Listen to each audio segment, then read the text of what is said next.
Wave Mile.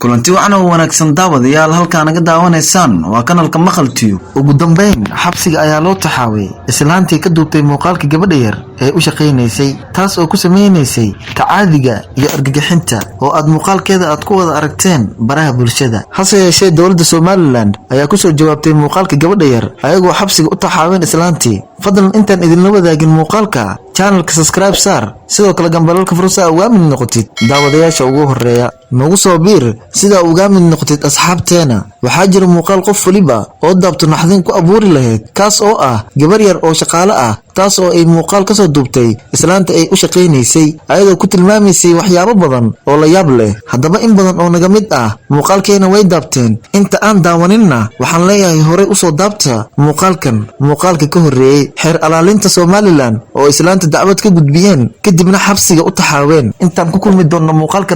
xiga waxaan idin leeyahay sidaas iyo nabadgelyo mahadsanidin